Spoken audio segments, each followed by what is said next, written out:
Bonjour à tous, bienvenue dans Legal Club Sandwich, votre nouveau rendez-vous pour passer un bon moment, découvrir du contenu juridique de qualité et à la cool dans un esprit léger. Alors, je m'appelle Thibaut Caoudal, je suis le fondateur de Leeway. Leeway, c'est une solution de gestion des contrats, une legal tech qui aide les juristes à réduire le temps passé sur toutes les tâches administratives pour se concentrer sur des sujets plus importants, des sujets plus stratégiques. Et donc, pour faire cette émission, je suis accompagné de deux chroniqueurs exceptionnels qui sont en grande forme aujourd'hui, je le sais déjà. Comment ça va, Audrey, Pierre? Ça va très très bien et encore ravie de vous retrouver pour cette quatrième semaine si je compte bien. Bonjour à Bon, tous. Et moi aussi, ça va très bien. J'ai une coupe maison ce matin, confinement, mais finalement, je me regarde et je me dis qu'elle n'est pas dramatique. Donc, non, non, tout va bien. Ça va Tu peut-être es, bien tu es pire. superbe, Pierre. Ah, merci, merci Audrey. Tu te reconnais bien là. t'es magnifique. Bon, et on a plein d'auditeurs fidèles, hein, je les vois, donc bonjour à tous. Il y a Catherine qui était là notamment jeudi. Aude, salut, on vous fait un petit coucou. Pour ceux qui ne vous connaissent pas, est-ce que vous pouvez vous présenter déjà, Audrey, Pierre? Qui êtes-vous? Qui sommes-nous? Alors, je commence. Toujours Audrey Deliris et je suis donc manager chez Fed Legal, cabinet de recrutement juridique et fiscal. Donc, à défaut de pratiquer comme vous tous qui nous écoutez, je vous recrute, je vous chasse pour mes clients et ça fait plus de 10 ans que ça dure et ça me plaît toujours autant. Par ailleurs, j'ai co-créé avec Pierre Landy, ici présent, le premier réseau de juristes dans la tech et dans les startups et on est près de 250 aujourd'hui. Et par ailleurs, donc depuis 4 semaines, je suis chroniqueuse, du coup, et non pas animatrice, et là, petit clin d'œil à Pierre et Thibaut qui comprendront cette private joke, au sein du Legal Club Sandwich. Parce que quelqu'un a dit à Audrey qu'elle était animatrice. J'ai juste l'image du téléshopping, de Audrey en téléshopping animatrice. Enfin, voilà, ça m'a fait ma matinée, je dois dire. Donc, pour ma part, je suis avocat, Pierre Landy. J'ai travaillé principalement dans des sociétés américaines, Disney, Yahoo pendant 15 ans. J'étais au tout début de Yahoo en 99, à l'époque où les dinosaures de l'Internet peuplaient encore cette belle terre. Voilà, ça remonte à très, très, très longtemps. Vous avez d'ailleurs certainement étudié pour certains une affaire sur laquelle j'ai travaillé. Enfin bon, voilà, ça ne me rajeunit pas tout ça. Après, j'ai travaillé chez Ledger. J'ai monté le service juridique et il y a une super équipe qui a repris la relève. Je vois que Léa, d'ailleurs, qui en faisait partie, qui est partie vers de nouveaux horizons, est avec nous aujourd'hui. Elle est partie chez TikTok à Dublin, voilà. Et donc, sinon, j'ai aussi créé l'Alliance ANCO avec des anciens de Yahoo. Alors, qu'est-ce que c'est que l'Alliance d'ANCO? Eh bien, ce sont des avocats qui sont dans les 5 principaux pays européens, Italie, France, Allemagne, UK et Espagne. Et on fournit comme un service juridique externalisé pour principalement des sociétés de la tech dans ces 5 pays. Et en ce qui me concerne, depuis environ un an, je me suis attaché à devenir executive mentor pour les directions juridiques, les associés, les cabinets d'avocats, pardon, les équipes juridiques et je les accompagne pour développer ce qu'on appelle les soft skills, dont on va d'ailleurs bientôt reparler, et leur leadership. Voilà pour moi. Et donc, pour passer à l'invité du jour, aujourd'hui, on a la chance d'accueillir Gilles Rouvier. Gilles, qui est associé fondateur du cabinet Lowways. Il est au barreau de Paris depuis 25 ans. Et il est reconnu aussi comme un expert, notamment dans le droit des nouvelles technologies. Alors, on va parler d'un thème qui est très intéressant, celui de l'intelligence artificielle. On va essayer d'apporter un regard juridique parce que c'est voilà, un thème, un mot derrière lequel, un terme, pardon, derrière lequel il peut y avoir beaucoup de fantasmes. Donc, on va justement questionner un peu Gilles là-dessus. Alors, Gilles a fait plein de travaux sur l'intelligence artificielle. On va vous partager un petit peu tout ce qu'il a fait parce que pour présenter tout ça, ça me prendrait vraiment beaucoup de temps. Mais ça fait partie voilà, des pointures dans ce domaine-là. Gilles, comment ça va? Bien, bien, merci. Je suis ravi d'être avec vous. Merci de m'avoir invité.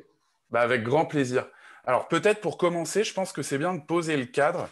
Est-ce que tu peux nous expliquer un petit peu rapidement, déjà pour les auditeurs, ce qu'est l'intelligence artificielle? Qu'est-ce qui se cache derrière ce mot qu'on entend de plus en plus depuis quelques mois, par exemple? Alors, merci. Donc déjà, Voilà, ça fait peur. je vais faire Transition. l'inverse. Je vais faire l'inverse de ce que tu me demandes. Voilà, je vais montrer ce que n'est pas l'intelligence artificielle. C'est-à-dire que là, en fond d'écran, j'ai mis Terminator et Skynet. Et en fait, je vais garder un peu ce fond d'écran pendant notre échange. Mais l'intelligence artificielle, c'est pas ça. Et j'ai souvent une position qui est assez critique sur l'intelligence artificielle parce que c'est un buzzword.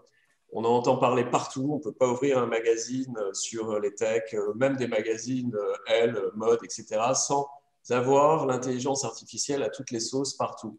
Et ça déclenche des peurs qui sont totalement irrationnelles et ça peut même entraîner un phénomène de rejet où on pense qu'on va tous être bouffés par l'intelligence artificielle, tous être remplacés par des robots. Donc l'intelligence artificielle, voilà, c'est pas mon compagnon de derrière. L'intelligence artificielle, c'est des logiciels qui sont des logiciels et donc des algorithmes qui sont très sophistiqués, qui s'appuient sur des bases de données qui sont très complètes, qui sont très profondes. On parle même de data lake, de lac de données, et qui permettent, en fait, ces logiciels sophistiqués, ces bases de données, d'exécuter des tâches très complexes. Voilà. Donc, il faut revenir à des choses concrètes, et c'est ce que j'essaierai de tenir pendant l'exposé. C'est quelque chose de connu. C'est une évolution de l'informatique qui est certes assez forte, mais on n'est pas encore au monde dirigé par des robots. Et juste un point. Merci de nous rassurer, Gilles. Comment? Ouais. Merci de nous rassurer. Oui, non, mais c'est ça, il faut sortir de l'irrationnel et revenir sur. Il faut sortir de la science-fiction. J'aime beaucoup la science-fiction, mais ce n'est pas ça. Et en fait, il y a un problème de mots, de vocabulaire. C'est du marketing. Ce n'est pas nouveau, l'intelligence artificielle. Ça a été créé dans les années 50, les premiers réseaux neuronaux. Et la première fois qu'on a utilisé le terme d'intelligence artificielle, c'est un certain John McCarthy à la conférence de Dartmouth sur les réseaux neuronaux qui a parlé d'intelligence artificielle. Et toute l'ambiguïté est partie de là. Et depuis, voilà, on est entre réalité et science-fiction. Ok, je comprends très bien. Et là, quand tu nous parles, par exemple, d'algorithmes, de logiciels très complexes, on a l'impression qu'on parle d'outils vraiment d'un autre monde. Est-ce qu'il y a des outils un peu qu'on utilise au quotidien, qu'utilisent eux-mêmes de l'intelligence artificielle pour nous aider et dont on pourrait parler pour peut-être donner des exemples concrets aux auditeurs? Ah oui, parce que l'intelligence, tu as raison Thibaut, l'intelligence artificielle, en fait, on l'utilise tout le temps, tous les jours et depuis des années. C'est Google. C'est Google qui nous aide, qui nous guide dans nos recherches parce que Google connaît nos habitudes. Ça repose sur des logiciels très forts d'intelligence artificielle derrière. C'est Gmail. Je ne sais pas si vous avez remarqué maintenant dans Gmail, quand dans le texte, on cite une pièce attachée à un email et qu'on oublie de la joindre. Gmail nous propose de joindre une pièce, nous dit vous n'avez pas oublié une pièce. Donc ça veut dire que ça scrute notre façon d'écrire et ça identifie nos comportements. Netflix, c'est de l'intelligence artificielle aussi. Hein. Ça identifie nos habitudes et ça nous propose des choix en fonction de nos habitudes. Siri, Alexia, tous les assistants vocaux, c'est de l'intelligence artificielle. Donc voilà, on utilise l'intelligence artificielle tous les jours, au quotidien. On est déjà dedans. Ouais. Et après, donc, sur le côté un peu plus business, donc, c'est-à-dire au quotidien, dans nos jobs respectifs, ça va prendre une place aussi, j'imagine, comme dans le B2C, de plus en plus importante. Est-ce que c'est amené à enlever une partie du travail des juristes? On sait que l'exercice du droit, c'est quand même une fonction qui est très humaine.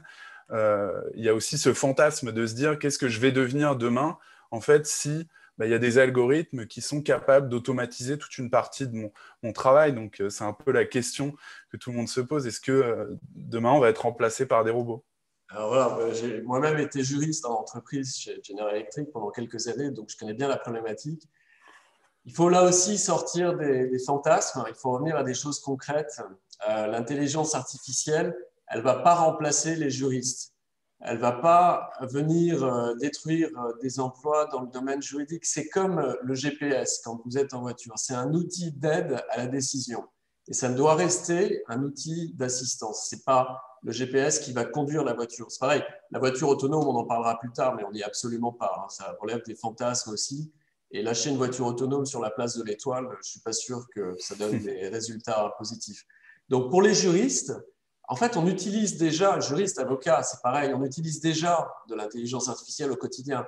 Il y a des outils comme Doctrine, que vous connaissez tous, je ne fais pas de pub pour eux, mais Doctrine, Predictis, qui en fait sont des systèmes online qui permettent de rechercher en fonction de nos habitudes et dans un langage naturel des décisions de jurisprudence très fines, très calées. Vraiment, il y a une assistance énorme du logiciel derrière. On peut même calculer le taux de succès d'une action en fonction de la juridiction, de la façon dont on déclenche une action. Et ça, c'est génial. Enfin, moi, je vais faire un peu de pub pour eux parce que quand tu as été juriste d'entreprise, moi, ça a été mon cas, et notamment tu travailles avec les Américains, une de leurs questions préférées, c'est What are the chances of success? Et alors là, moi, j'ai galéré chez Disney et chez Yahoo pour arriver à répondre à cette question. Et maintenant, tu peux sortir avec ces outils que tu cites, des pie charts, des machins. Enfin, voilà. Alors, ça ne veut pas dire que tu vas gagner. Ça ne va pas changer si tes conclusions sont nulles, ça ne va pas changer la chose. Mais quand même, ça donne une super, c'est un super outil, comme tu dis. Ah, je suis entièrement d'accord avec toi, Pierre. Il n'y a rien de pire qu'un juriste qui te dit, ou un avocat qui te dit, peut-être ben que oui, peut-être ben que non. On ne sait pas trop, on va voir. Non, il faut s'engager, il faut donner des positions, il faut faire du commitment. Et ces outils d'aide aident vraiment à prendre des positions. Ça permet aussi de faire, donc ça permet d'une manière générale de faire du risk assessment, ce qu'on connaît bien en entreprise. Et puis dans les legal due diligence, nous, quand on est avocat et qu'on intervient pour des fonds d'investissement ou des boîtes qui rachètent d'autres boîtes, on utilise l'intelligence artificielle pour justement auditer 200 contrats d'un seul coup pour voir les points saillants. Mais ça ne remplace pas, c'est un outil d'aide, ça ne remplace pas le juriste, ça ne remplace pas l'analyse humaine. Et en fait, plus on a de logiciels, plus on a de systèmes experts, plus il faut de l'humain pour moi, pour expliquer, rien ne remplacera l'intuition humaine. Donc il faut vraiment de l'humain, plus on a d'informatique. Ça, c'est ma conviction profonde. Et la position du juriste, elle va évoluer. Les tâches basses vont être reléguées à des outils d'aide. Et tout ce qui est stratégie et positionnement du juriste en interne par rapport à sa direction opérationnelle va être, la valeur ajoutée, elle va vraiment être dans la stratégie, dans la vision que peut avoir le juriste et l'interface humaine qu'il apporte. Est-ce que tu penses que du coup… Ah, pardon, Audrey. Vas-y, Audrey. Je prends. On est passionné, vas-y. Ce que tu dis, du coup, Gilles, c'est hyper important. C'est-à-dire que déjà, les juristes ne vont pas être remplacés. Donc, sinon, je n'avais pas trop de doutes. Et merci encore de le confirmer. Et surtout pour tous ceux qui nous écoutent et qui vont nous écouter aussi en replay. Mais surtout que c'est une vraie revalorisation du métier de juriste. En fait, c'est ce que tu dis. En fait, c'est que le juriste va être au contraire upgradé en fait, sa plus-value et son intervention, si je comprends bien.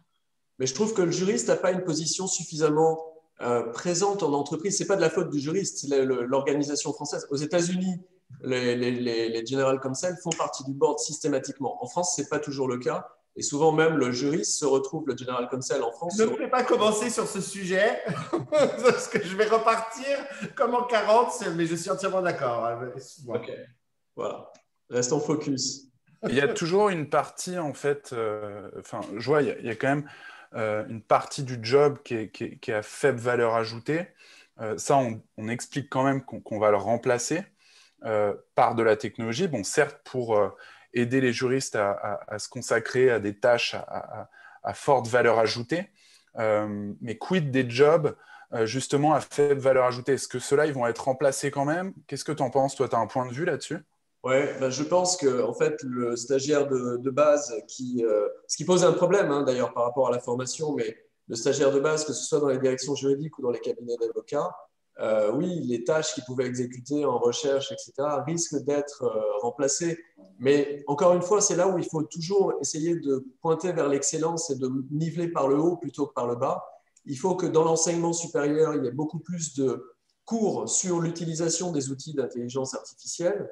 Et il faut que tous ces outils soient disponibles dans l'entreprise, dans les cabinets d'avocats, pour que les stagiaires, justement, sortent du rôle basique où ils pouvaient être pour monter vers quelque chose à beaucoup plus forte valeur ajoutée. Oui, je vois très bien. Tu nous parlais tout à l'heure de l'affaire de la voiture autonome en Arizona. Bon, je triche un peu parce qu'on l'a préparé et c'est un sujet qui nous a beaucoup plu à tous les trois. Est-ce que tu peux nous parler de tout ça? Ouais. Alors, il y a deux affaires qui sont intéressantes. Il y a l'affaire de la voiture autonome, je vais essayer de faire rapidement, mais voilà, en Arizona, les routes là-bas sont très droites, c'est le Far West et c'est absolument génial. Et c'est à perte de vue, et donc c'est l'endroit qui a été choisi, parce qu'en plus les lois sont assez souples là-bas du point de vue de la responsabilité.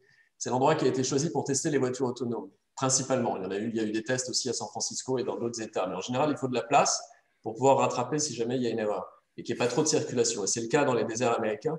Il y avait une voiture aux États-Unis, je crois que c'était une Volvo, qui était pilotée sur des milliers de kilomètres, qui roulait nuit et jour, avec une personne à son bord en charge du contrôle de la voiture.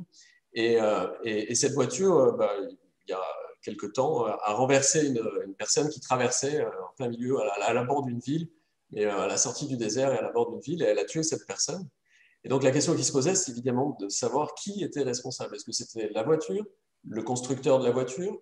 Est-ce que c'était le logiciel? Est-ce que c'était la personne qui était à bord? Voilà, il y avait plein de potentiels responsables. Et ce qui a été décidé assez récemment par la justice de l'Arizona, c'est qu'en fait, c'est le conducteur, c'est la personne qui était à bord et qui était en charge de surveiller que l'intelligence artificielle pilotait bien la voiture. Vous voyez, on est quand même très très loin d'un système de voiture totalement autonome. L'humain est nécessaire. C'est des outils d'aide aujourd'hui. Dans 100 ans, on en reparlera, ou peut-être dans 50 ans, mais voilà. Et la deuxième affaire, c'est l'affaire d'Abus. Très rapidement, c'était la question de savoir si une intelligence artificielle pouvait déposer un brevet. Et donc, il y a des tests. Donc, il y a un coup de pub, évidemment, par la société qui a tenté de déposer un brevet développé par une intelligence artificielle, donc un logiciel très sophistiqué avec des bases de données derrière. Et ça a été rejeté en Europe, ça a été rejeté donc, par l'OEB, ça a été rejeté aux États-Unis par le USPTO, ça a été rejeté en Angleterre par l'organisme en charge des brevets. Pourquoi? Parce qu'aujourd'hui, on considère qu'il faut que ce soit l'inventeur soit une personne humaine. Et donc, un logiciel n'a pas la personnalité juridique, on en parlera peut-être plus tard, et ça a été rejeté. Donc, aujourd'hui, il faut bien ramener les choses à une juste proportion. L'intelligence artificielle n'est pas une personne. Ce n'est pas un être vivant, ce n'est pas un être doué de conscience. C'est capable de jouer au ping-pong, mais ce n'est pas capable de faire deux choses en même temps, sophistiquées, voire trois, voire quatre, comme peut le faire un être humain. Ok. Et justement, il y a un cadre juridique qui est en train d'être fixé un petit peu. J'imagine que tout ça, c'est en évolution. D'ailleurs, cette question rejoint une question d'un de nos auditeurs, Thibaut, qui demande effectivement quels sont les enjeux juridiques liés à l'intelligence artificielle. Merci Alors, Pierre. ils sont multiples. Et d'ailleurs, je peux vous citer un bouquin. Il y a deux bouquins que je voudrais vous citer. Il y en a un qui a été publié par Alexandra Bensamoun et Grégoire Loiseau, qui sont tous les deux profs de fac que je connais. Ça s'appelle Droit de l'intelligence artificielle. Donc, les juristes, ça peut vraiment vous intéresser. On vous enverra les liens dans les commentaires dans un instant. LGDJ. Et en fait, le chantier juridique de l'intelligence artificielle, il est colossal. Tout est à créer et c'est absolument génial parce qu'il y a du travail pour nous, pour les avocats, il y a du travail pour les juristes. Ce qu'il faut, c'est sortir du fantasme et revenir à des choses super simples. C'est des contrats, des bases de données, du RGPD, de la responsabilité. Les enjeux juridiques, c'est ça. Ça tourne autour de ça. Et puis de l'éthique. Il y a la couche éthique aussi derrière. Alors aujourd'hui, pour répondre à ta question, Thibaut, en faisant rapide, en France, il n'y a pas de loi sur l'intelligence artificielle. Il y a eu la commission Villani qui est intervenue, où j'ai été auditionné d'ailleurs sur la brevetabilité des algorithmes. La commission Villani, elle a fait un certain nombre de préconisations. Il faut investir massivement dans l'intelligence artificielle, sinon on va être déconnecté par rapport aux USA et à la Chine, et on l'est déjà. Il faut que l'intelligence artificielle soit éthique, etc. Et puis il y a eu un projet de loi constitutionnelle qui visait à introduire dans la Constitution les lois d'Isaac Asimov. Si vous connaissez les lois d'Isaac Asimov, les trois lois des robots, donc ça c'est de la littérature. C'était un projet par un député de l'Essonne, c'était en janvier 2020, puis il y a eu la crise du Covid, et puis de toute façon c'était un peu farfelu. Je sais pas, si jamais il est là, peut-être qu'il dira le contraire, mais c'était un peu farfelu d'introduire ça dans la Constitution, et c'était plus un coup de pub, à mon avis, qu'autre chose. Après, au niveau européen, il y a trois rapports, je pourrais vous envoyer les liens aussi, qui ont été publiés par la Commission européenne, un sur la responsabilité civile, un autre sur la propriété intellectuelle et un autre sur data privacy. Ils sont tous d'octobre-novembre 2020. Ils sont super intéressants. Celui sur la responsabilité civile est peut-être celui qui est le plus intéressant parce qu'il établit une distinction entre l'intelligence artificielle forte et l'intelligence artificielle basse. Et il établit pour la responsabilité il propose un mécanisme de responsabilité automatique de plein droit, comme pour les voitures, avec la loi Badinter, pour l'intelligence forte et un système de présomption de faute pour l'intelligence faible. Voilà. Et puis, le rapport sur data privacy, il met un point d'honneur à mettre en avant le respect du RGPD par l'intelligence artificielle, parce que c'est énormément de data qui sont gérées et processées par l'intelligence artificielle. Et l'idée forte aussi que j'ai trouvée, c'est qu'il y ait des autorités indépendantes qui soient en charge de surveiller ce qui se fait, de donner des avis sur l'intelligence artificielle, un peu à l'instar de la CNIL pour tout ce qui est data privacy. Après, au niveau mondial, il n'y a rien. Et à mon sens, il faudra qu'il y ait un traité un jour ou l'autre sur l'intelligence artificielle. Il y a beaucoup d'initiatives privées, notamment, moi j'ai participé à un bouquin sur d'une initiative privée complètement gratuite, mais on a écrit un livre avec des cabinets anglo-saxons sur l'intelligence artificielle et il a été publié par High-Tech Law. Il y a beaucoup d'initiatives privées et puis il y a des réflexions au niveau de l'OCDE, par exemple. En 2019, il y a eu une communication, 36 pays membres de l'OCDE ont fait une communication. C'est toujours un peu les mêmes principes qui reviennent. Je peux en parler après de ces principes pour encadrer l'intelligence artificielle, mais l'idée, c'est que ce soit éthique, que ce soit respectueux de la dignité humaine et qu'il y ait l'égalité et que ça soit encadré. Donc oui, il faut encadrer au niveau juridique. Ok, donc juste pour info, vas-y, je t'en prie, ouais.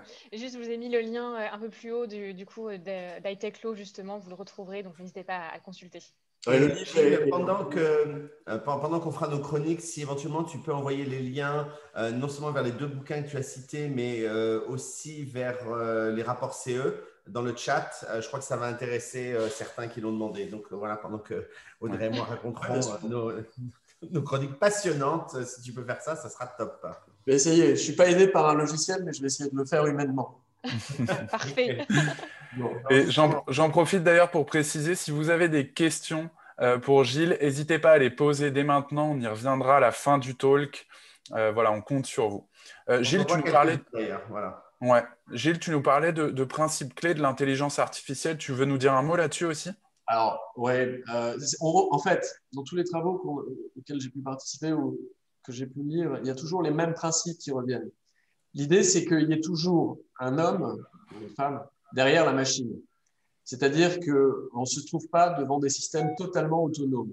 C'est des notions d'ailleurs qu'on retrouve aussi dans le RGPD. Il ne peut pas y avoir de traitement automatique, de décision qui soit prise dans la loi informatique et liberté, de décision qui soit prise uniquement sur la base d'un traitement informatique. Il faut toujours qu'il y ait un accès, qu'il y ait un contrôle humain. Et moi, je milite beaucoup pour cette idée du bouton rouge, du red button, qui est toujours un bouton rouge qui permet d'arrêter la machine si elle part en vrille. C'est essentiel. Donc, la place de l'humain, elle est fondamentale. Ça, c'est un principe qu'on retrouve toujours. Un autre principe qu'on retrouve toujours, c'est le principe de… Il y en a 4, hein, je ne vais pas être trop long, mais c'est un principe de transparency. C'est-à-dire qu'il y ait explainability by design, c'est-à-dire qu'on puisse comprendre comment ça fonctionne. Ce qui pose un vrai problème avec l'intelligence artificielle, puisqu'il y a le concept des boîtes noires, et qui sont en fait… On rentre des données dans les logiciels et il y a un moment où, avec les différentes couches de réseaux neuronaux, ça descend très profond et ceux qui ont rentré les données ne sont pas capables d'expliquer ce qui en ressort. On a appris 2 langues à une boîte noire chez Google, et 2 langues, le basque et puis l'anglais. Et puis, il en ressort que la machine est capable de traduire une 3e langue sans qu'on lui ait demandé quoi que ce soit. Donc là, ça pose un vrai problème parce que les ingénieurs ne sont pas capables de l'expliquer. Et ça, ce principe de transparence, il est fondamental. Et c'est pour ça qu'il faut mettre en avant l'open source et l'open data aussi dans l'utilisation de l'intelligence artificielle. Le 3e principe, il est lié au data, c'est-à-dire le respect des principes du RGPD, qui, à mon avis, à un moment ou à un autre, aura une vocation mondiale avec un traité international sur les data. Et puis, le dernier point, c'est le respect de la propriété intellectuelle. La propriété intellectuelle, elle est liée à l'innovation industrielle, technologique. C'est vraiment important qu'il y ait une distinction entre ce qui est créé par l'homme et ce qui peut être créé par la machine et que ce ne soit pas forcément les mêmes modes de protection. Voilà. Ouais. Et tu nous parles justement, c'est intéressant, de l'humain, de la place de l'humain derrière ces algorithmes. La question qu'on peut se poser, c'est est-ce qu'il n'y a pas des biais derrière ça, parce que forcément, il y a des personnes qui sont à l'origine de ces algorithmes à la base. Qu'est-ce que tu en penses, toi? Ben si, bien sûr, c'est tout le problème. Alors ça, c'est aussi quelque chose qui est mis en exergue dans les textes internationaux, c'est éviter le plus, ou dans le rapport Villani, éviter le plus possible les biais. C'est quoi un biais? C'est l'idée que quand il y a une intervention humaine dans un système, ça va fausser les résultats du logiciel ou ça va fausser les données qui vont sortir du logiciel, parce que les données qui vont être entrées vont nécessairement être attachées à la culture de la personne qui les rentre. En termes concrets, je suis blanc, caucasien, américain, je rentre des données sur la population ou sur l'identification de personnes, je vais avoir tendance naturellement à plutôt me focaliser inconsciemment sur des personnes blanches caucasiennes qui me ressemblent et pas sur des Asiatiques ou la population en Nouvelle-Calédonie ou je ne sais pas quoi qui ont des traits différents ou des caractéristiques différentes. Ouais. Et on arrive en fait à avoir des situations comme ce professeur à Harvard afro-américain qui, il y a quelques années, ça avait été un choc, avait, en rentrant son nom, parce qu'elle avait communiqué dessus, en rentrant son nom dans Google, en fait, elle était donc afro-américaine, et à chaque fois qu'elle rentrait son nom sur Google, on lui proposait il y avait des publicités pour avoir un extrait du casier judiciaire. Parce que la population noire aux États-Unis a plus souvent des problèmes de délinquance que la population blanche, et que celui qui avait entré les données dans l'algorithme était parti de ça, et puis avait peut-être un peu orienté. Donc voilà, les biais, c'est l'idée qu'on peut avoir des résultats qui sont faux, parce qu'il n'y a pas la finesse et l'intuition de l'intelligence humaine, et parce que c'est assez mécanique, et que c'est statistique, et que les résultats ne vont pas refléter la vie réelle, ils vont être à côté de la plaque. C'est ça les biais. Donc il faut lutter contre les biais, et la façon de lutter contre les biais, c'est l'éducation, c'est la culture, c'est enseigner à l'université l'utilisation des outils d'intelligence artificielle, et c'est communiquer et introduire la diversité le plus possible.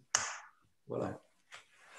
Bon, c'est passionnant, Gilles, ça donne envie de creuser un petit peu tout ça avec toi encore plus. Donc, on vous a partagé des éléments comme toujours, hein, c'est un peu l'exercice. C'est synthétique, mais on espère que ça donne envie et que ça vous fait découvrir des choses. N'hésitez pas à poser vos questions. On va passer aux chroniques des Un mot de chroniqueurs. conclusion. Ouais, vas-y, je t'en prie. Aujourd'hui, l'intelligence artificielle, elle est limitée, mais demain, avec l'informatique quantique, ça peut exploser. Et deux, il faut revenir juridiquement à des choses concrètes, contrat, données, RGPD, responsabilité, éthique. Restez simple, toujours. Voilà. Ouais. Bah, tu nous as rassurés, Gilles, même avec Skynet à tes côtés. Finalement, on sort de là en se disant ça va. Ça va pas être Doomsday demain, en fait. Non. Et donc, n'hésite pas pendant nos chroniques à mettre les liens, si tu peux, dans le chat des bouquins dont tu as parlé et des rapports CE. Et sans plus attendre, Audrey, voici ton jingle. Merci.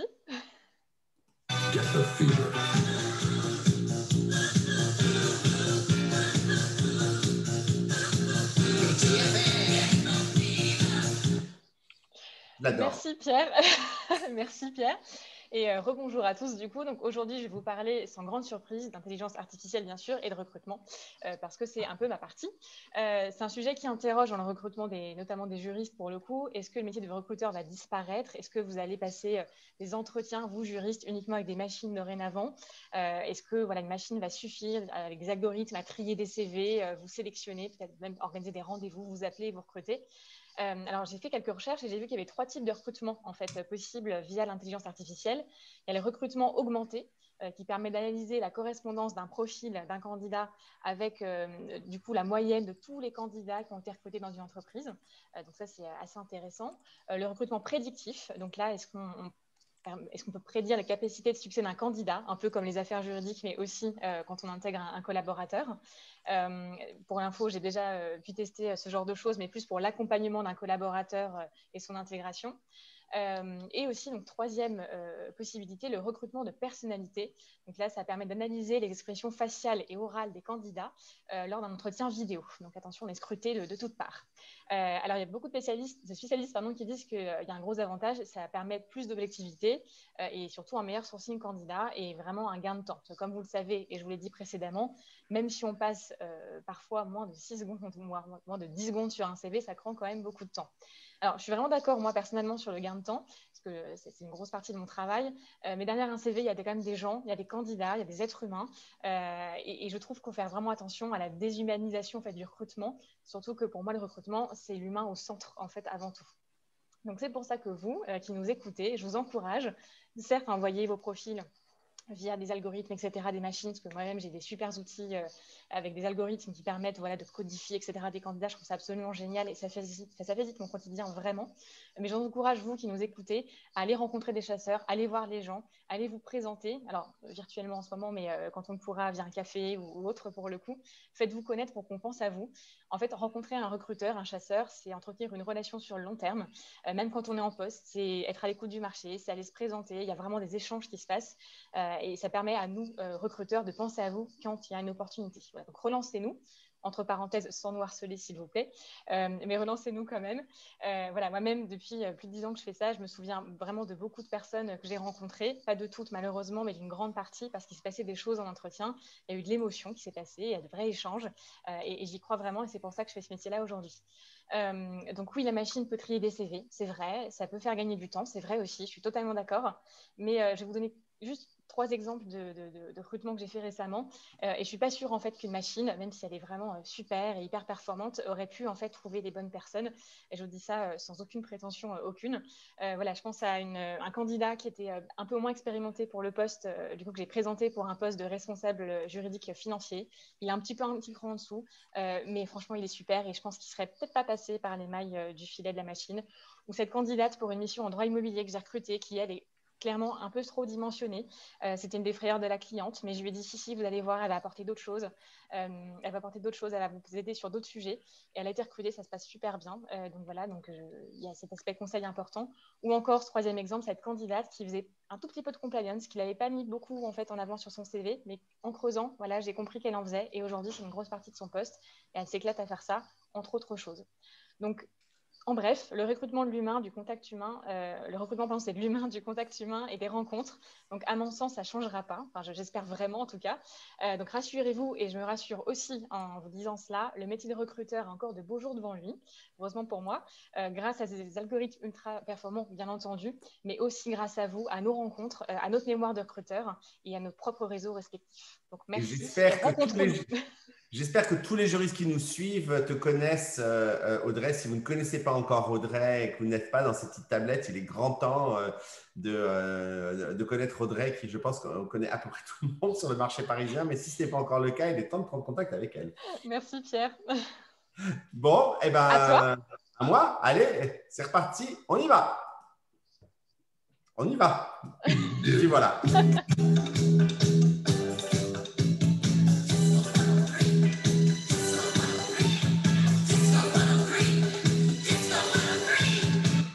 Voilà, mon ami, on tape dans les mains. Alors, justement, on parle d'intelligence artificielle et moi, je vais totalement vous donner un exemple, puisque souvent, moi, je parle de leadership, de choses qui ne pourraient pas être faites par l'intelligence artificielle. C'est que faire lorsque vous avez une opportunité, vous êtes dans un poste et vous avez une opportunité d'aller dans une autre société parce que Audrey n'a pas hésité à vous recruter. Faut-il céder aux sirènes de cet autre poste? Faut-il écouter Audrey? Faut-il y aller? Comment faire? Eh bien, voilà, vous avez une question. C'est une véritable question à laquelle il faut répondre. Et bien, comment y répondre? Eh bien, je vais vous donner un petit truc. Il faut se poser 5 questions et prendre un week-end ou une soirée ou un petit peu de temps pour y répondre. Ça va vous paraître évident quand je vais vous le dire, mais trop de gens ont tendance, notamment quand ils ne sont pas heureux dans leur job, à fuir une situation plutôt que de courir vers une situation. Et fuir une situation, fuir un job, fuir un manager, fuir une entreprise qui décline et donc s'auto-convaincre que le nouveau job est génial n'est jamais la bonne idée. Okay? Donc, 5 questions toutes simples pour y voir clair. La première, c'est dans votre job actuel, quelles sont les choses que vous adorez? Et on les liste. La rémunération, les collègues, l'intérêt du job, la proximité du domicile, j'en sais rien, vous les listez. La deuxième question, c'est dans le job futur, qu'est-ce qui pourrait être un problème et pourquoi? Je n'ai pas vraiment rencontré mon boss, la rémunération est un peu inférieure à celle que j'avais, on va me faire travailler dans des nouveaux domaines du droit dans lesquels je n'ai jamais travaillé, etc. On liste. La troisième question, qu'est-ce que dans mon job actuel, je déteste et dont je ne veux plus? Mon manager est un imbécile fini, je suis mal payé, on a des sièges pas confortables au bureau, ils ne mettent pas l'air conditionné, ou la température est trop froide. Enfin, vous voyez, des questions essentielles, on les liste. Quatrième question, Qu'est-ce que je vais potentiellement adorer, qui va être génial dans mon nouveau job? Le manager a l'air exceptionnel, je vais travailler à l'international, ma rémunération va quadrupler, etc., etc. Donc ça vous donne les 4 questions. J'en conviens, elles sont assez claires, assez simples, mais déjà de les coucher sur le papier, ça va vous aider à y voir clair. La 5e question est de loin la plus importante. La 5e question est: quelle est aujourd'hui la chose la plus importante dans ma vie? Et ça, ce n'est c'est pas l'intelligence artificielle qui va vous trouver cette réponse, et il n'y a qu'une réponse. Un jour dans votre vie, dans votre carrière, ça pourrait être l'argent. Un autre jour, ça pourrait être l'autonomie, qu'on me foute la paix. Un autre jour, ça pourrait être ma vie perso, m'occuper de mes enfants. Peu importe. Mais cette 5e question va aussi vous permettre d'y voir clair et de prendre la bonne décision. Voilà, donc 5 questions à se poser. Aucun ordinateur ne pourra les répondre à votre place. Donc, je rejoins Gilles. L'humain a encore de belles heures devant lui. Voilà, à vous.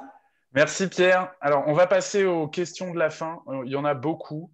Donc, apparemment, le sujet vous intéresse. Donc, c'est vraiment génial. On est content. Je vais commencer avec une question de Pascal. Salut Pascal, merci pour ta question.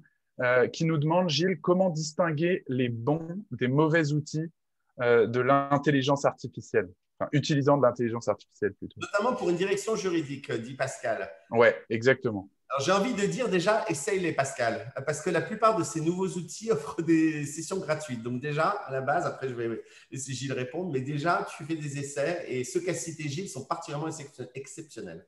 Alors, d'abord, oui, parce qu'il y en a un tout à l'heure que je n'ai pas cité, mais DeepL, par exemple, l'outil de traduction ou Google Trad, c'est des outils qu'on a vu évoluer sur les dernières années de façon incroyable parce qu'il y a de l'intelligence artificielle derrière. Je dirais, les critères de sélection, moi, d'abord, si l'outil est gratuit, ce n'est pas forcément une bonne chose, parce que quand c'est gratuit, c'est qu'il y a quelque chose derrière, il n'y a rien de gratuit, il y a une contrepartie, donc si c'est gratuit, c'est que c'est vous le produit, selon l'adage qui est connu. Prédictis et Doctrine, il y a souvent un essai. Il y a un essai gratuit, mais c'est un essai gratuit. C'est un essai. Un essai, et après c'est payant, donc ça me va. Après, je regarderai la confidentialité, c'est-à-dire est-ce que j'ai des gages de confidentialité suffisants dans l'utilisation de l'outil ou pas, notamment au regard du RGPD, alors qu'on soit avocat ou juriste, de toute façon, la sensibilité est la même par rapport aux data qu'on peut utiliser. Donc, ça dépend aussi de ce à quoi va servir l'outil. Mais si on imagine un outil d'analyse d'une data room dans une due diligence, il faut absolument que la confidentialité soit garantie. Et il ne faut pas que ça aille se balader sur des serveurs américains, parce qu'on connaît la problématique du Privacy Shield qui est tombée et la panade actuelle de l'Union européenne là-dessus. Donc voilà, confidentialité, pas de gratuité, sauf dans une période d'essai. Et puis surtout, garder la main sur l'outil. L'outil doit être simple, sinon ça ne sert à rien, ce n'est pas nécessaire. Ouais. Alors, on a une autre, merci pour ça Gilles, c'est très concret. On a une autre question de Jonathan, bon, rien à voir avec les outils. Lui, Jonathan, il est un peu moins optimiste que toi, puisqu'il nous demande pourquoi tu es aussi rassurant sur l'IA, notamment sur le remplacement des juristes par l'IA, alors que lui, il voit ça s'accélérer dans beaucoup de domaines. Voilà. Est-ce que tu as une réponse à apporter à Jonathan? Je suis fondamentalement confiant en l'humain et en la capacité de l'être humain à s'adapter et en l'intelligence humaine. On a tous des challenges, on a tous des montagnes à gravir et on s'adapte. Et l'intelligence artificielle, ça ne doit pas être considéré comme un obstacle ou comme quelque chose de négatif. C'est au contraire quelque chose qu'il faut qu'on appréhende, qu'on utilise et qu'on retourne à notre avantage avec notre intelligence naturelle. Plus il y a d'intelligence artificielle, plus il faut de l'intelligence naturelle. Et donc, c'est un challenge. Il faut le prendre comme un challenge. Il ne faut pas en avoir peur. Il faut sortir du fantasme, ce que j'essayais de démontrer tout à l'heure. On ne va pas se faire manger par les robots. En tout cas, pas tout de suite. Et puis d'ici là, on aura évolué. Ouais. Il y a une autre question de Grégoire qui nous dit, lui, les biais ne sont pas seulement liés à l'intervention d'un humain, ils tiennent aussi à la sélection des données retenues pour servir de référence. Question donc. Oui, c'est vrai. Est-il raisonnable de vouloir baser des prédictions sur le seul traitement de données passées? Alors, là, sur le premier point, d'abord, qui sélectionne les données? C'est bien un être humain au départ. Donc, ça revient quand même au point de départ. C'est-à-dire que dans la sélection des données, Parce que le logiciel ne sélectionne pas nécessairement lui-même, dans la majorité des cas, les données sur lesquelles il va travailler. C'est bien des équipes qui alimentent en données et qui connectent à telle base de données ou pas. Après, la deuxième question, c'était quoi? La fin de la question, c'était? Alors, la fin de la question, c'est est-il raisonnable de vouloir baser des prédictions sur le seul traitement de données passées? Ben non. Non, parce que, vous voyez, on le voit actuellement avec le Covid. Est-ce qu'il y a une intelligence artificielle qui avait prévu le Covid? Ben non. C'était prévisible, mais ce n'était absolument pas prévu. Donc, on ne peut pas se baser sur les données du passé uniquement. Et c'est pour ça que l'intelligence humaine, l'intuition, le comportement de chacun est vraiment clé. Et on ne peut pas se baser uniquement sur l'intelligence artificielle. Ce serait irresponsable. Ok. Grégoire, donc, c'est un non. Je dis bonjour à Grégoire, dont je n'ai pas vu depuis très longtemps, mais nous avons travaillé très longtemps ensemble. Hello Grégoire, voilà, ça c'est fait. Salut Grégoire, le message est passé, Pierre. On a une question de Catherine qui nous demande quelle différence entre des algorithmes perfectionnés et de l'IA. Si j'ai bien compris, aucune. Alors, en fait, l'IA repose sur des algorithmes. L'IA, c'est une notion plus large que les algorithmes. Les algorithmes, c'est des formules de calcul qui ne sont pas protégées en soi, hein, d'ailleurs, par le droit de la propriété intellectuelle. Donc, les algorithmes, c'est des formules de calcul, c'est des recettes, c'est une façon de partir d'un point pour arriver à un autre point. L'IA, c'est l'utilisation de ces algorithmes très perfectionnés, très compliqués, avec des combinaisons entre les algorithmes et des combinaisons avec des bases de données qui font qu'on parle d'intelligence artificielle, avec toutes les réserves que j'ai toujours sur ce concept marketing. Donc, les algorithmes sont une partie de l'IA. Ok. Il y a une autre question de Marina. Merci Marina pour ta question sur l'IA dans le domaine de la création artistique. Est-ce que ça fait partie des sujets que tu as déjà traités, toi Gilles, ou que tu connais un petit peu? C'est des sujets qui sont… Vous avez tous vu ces peintures faites par de l'intelligence artificielle à la façon de Rembrandt. C'est-à-dire des tableaux, l'intelligence, on lui met 10 tableaux de Rembrandt et on lui dit, voilà, maintenant tu vas, alors l'intelligence, le logiciel, on lui dit, tu vas faire un tableau en suivant à peu près ces critères. Donc le logiciel analyse les critères, met des critères dans chaque tableau et puis va en ressortir quelque chose qui va ressembler. La question, c'est de savoir si c'est une œuvre créée et protégeable ou pas. Et la question derrière, c'est de savoir si on a une démarche anthropomorphique vis-à-vis de l'intelligence artificielle, c'est-à-dire qu'on lui attribue la personnalité juridique et des caractéristiques humaines ou pas. Et mon point de vue, c'est qu'il ne faut pas. Parce que si on commence à mettre des outils au même niveau que l'homme, l'être humain, on nivelle par le bas. Donc pour moi, l'intelligence artificielle, les logiciels, les robots ne peuvent pas avoir la personnalité juridique. Je suis un peu carré dans ce que je dis et je suis toujours comme ça, mais c'est parce qu'il y a j'entends tellement de choses là-dessus. On ne va pas avoir des droits et obligations pour les robots. Il faut toujours qu'il y ait un humain derrière. Donc, pour revenir sur la création artistique, c'est des créations d'un outil. Il y a toujours un humain derrière. Et il ne faut pas freiner cette création, mais il faut lui reconnaître des droits qui doivent être inférieurs à une création par l'être humain. C'est une œuvre dérivée quelque part. Ok, ouais, très bien. J'espère que ça répond à ta question, Marina. Et donc, on va prendre une dernière question et puis après, on va devoir clôturer. Je suis désolé, il y a encore plein de questions auxquelles on n'a pas pu répondre, mais voilà, c'est comme ça, c'est le jeu.